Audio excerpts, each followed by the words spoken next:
Yeah, I mean it is, and it's we create a big delineation in spring training and opening day, and it's more symbolic, as I guess is what I'd say. In some of these cases it's symbolic. In other cases it is for the out of options guys, it's a tough 2 weeks. It is a tough 2 weeks for sure, and we respect that and understand that it's part of the baseball calendar, and then their tough 2 weeks kind of come in this portion of spring. But they have to also understand, you're going to make decisions when you need to make decisions and not 2 weeks early. You think players understand that? I mean, they understand that. Yeah, it's not easy. The example of it is what happened to us in Houston a couple of years ago with Corey and Matt Garza, where you have all these plans and you think and then it just gets blown up pretty good. That decisions they put deadlines on decisions and dates on decisions for a reason, and that's generally when we'll wait to make the decision till.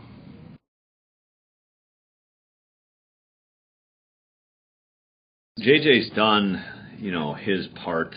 He's upheld his part of it. There's no question. I think he's thrown 5 scoreless innings. Is that right, Mike? Six scoreless innings. So he's certainly done his part, and he's pitched well. I think his strengths are kind of what we anticipated, and in a good breaking ball. He's gotten probably more ground balls than I anticipated. But 6 scoreless innings and without a lot of, to me, traffic during those innings, he's done a nice job. Kind of a weird thing going. Is that his first strikeout of the spring last time out? We were laughing because he had 5 appearances and no strikeouts or something. Yeah, that's a little, that's different. Yeah, for sure. Especially in this era. Swinging. Yeah, I saw strikeouts are up in spring training from last year, and walks are up, home runs are up. So we're still going in that direction of, less balls and even less balls in play in spring training. That is. Yeah. But it's followed a season. The trend in spring training has carried over to seasons. It's kind of interesting. Interesting. So that's not been an anomaly. No, because there's so much. It's a huge chunk of data because it's every team. You know what I mean? You think there's a niche for a guy who is more of a contact guy, a ground ball pitch to contact guy now that the game has swung so far toward trying to find all swing and miss guys? I wouldn't call it a niche. I mean, I would call it.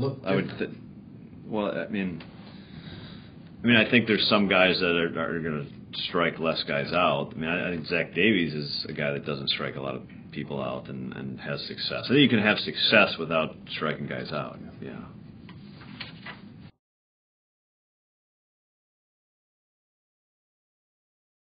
How about Oliver Drake, Craig? He said that he's tried to focus on some things that fare better against right-handers. Yeah. It's always interesting to hear from a right-handed pitcher. Yeah. He's backwards and everything. Have you seen progress from him?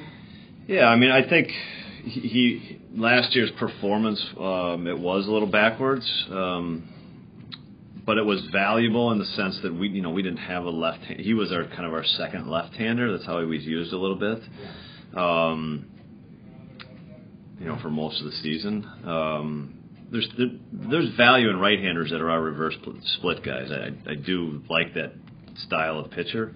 I know he wants to, everybody wants to be a complete pitcher and handle both sides. So with success, he has thrown a breaking ball this spring. It's a pitch we've liked, and I think he's done a good job with it. Oliver's. The spring for Oliver has been largely like his season has been. Is that the tough outing with a really tough inning with big runs scored. He had a tough outing in I think it was Kansas City. Yeah. And he had a lot of really good outings for us, and then he had some outings that he ran into kind of the big number that got him in trouble. So his velocity is up this spring a little bit, which is a good sign. And the breaking ball looks like it. I think it's guys kind of adding new pitches. I think Oliver's breaking ball is a keeper, as far as something he can really add to his to arsenal. So. It's kind of been, he's had the one outing, but the rest has been pretty darn good. Do you have any numbers for us on velo? Like how much are we talking? It's not massive. I don't want to overstate it, but it's consistently higher, I guess is what I would say. Yeah, just a tick higher. He's another one of those out of option guys too, right? Yeah, he's out of options. Yeah.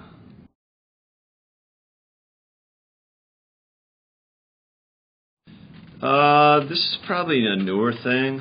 Yeah, I mean, I think bats and gloves and everything we do, scouting reports, we're living in a more customized world. I think we'll all be amazed when we're, older of how customized everything is. But it makes sense. I think the technology is so that they can make gloves for particular hands and what particular players want. They're able to do it faster, and it makes a lot of sense. I mean, if you're for me as the infielder, my glove was it was like a pot of gold. I mean, I wouldn't.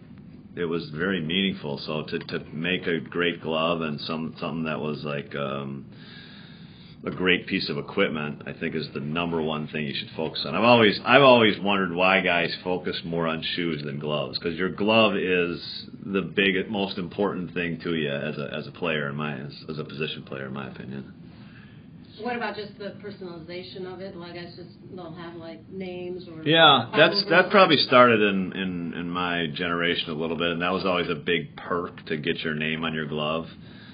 I didn't like having my name on my glove because I always thought it reminded me of like that I wasn't very good. I always thought it was a good bring you back down to earth type thing. So I liked using a non-custom glove a little bit, but those are my issues anyway. Yeah, there's some deep dive that happen there. There is. Those are my issues. Speaking of the psychology of it, do you think it could be a psychological boost for guys? Yeah, no, I think it is. I mean, it's comfort, and it's like when it gets really customized, it's like, you created it almost. In the customized world, like, you created it. So it's hard to say it's the glove's fault, you know what I mean? Like, you made the glove exactly to your specifications.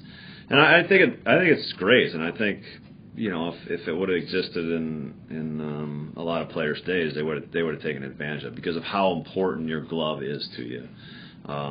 So, in addition to the colors and the stitching and stuff like that, just the shape of the glove, to me, being able to change to specific guys' hands is really, like, I know Dustin Pedroia uses, like, his hands are really small, so he's kind of got a custom glove made because he doesn't really have like adult gloves that's too big for him. It's too big, so he's got the opening is more of a kid size, and it's great because it sells a lot of gloves on the market because mostly kids buy gloves. But he was probably, from the Wilson gloves that I used to use, he was one of the guys I remember like, this is a custom glove, and this glove's, it's the same model I use, but it feels different because they made it smaller for his hand. How long would you keep your gloves? Too long. Yeah, a long time. I couldn't part with them. Yeah. That one that you always use, is that like your last gamer that you No, that's just I wouldn't. That one's in a case because it's decaying because it was used so often. Yes, it's breaking down.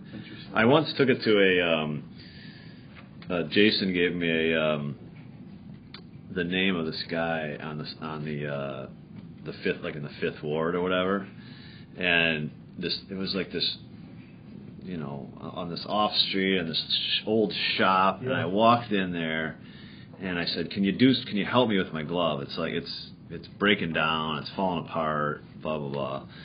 And he said, yeah, $30. I'm like, $30? I'd give you $1,000 to fix this thing. You know what I mean? He said $30, and I'm like, but then I didn't want to give it to him. I didn't want to like give it to him and leave because I didn't know him, and I didn't know if you were gonna get it back. I didn't know if I was going to get it back, and Yeah, I needed it. I needed it back. Yeah. I wanted to stay there while he worked on it, and that's what it meant to you. You know what I mean? That's your connection. Yeah. In your playing days. Yeah. And how did it go? No, I ended up leaving. He fixed it beautifully, and it got like 3 more years out of it.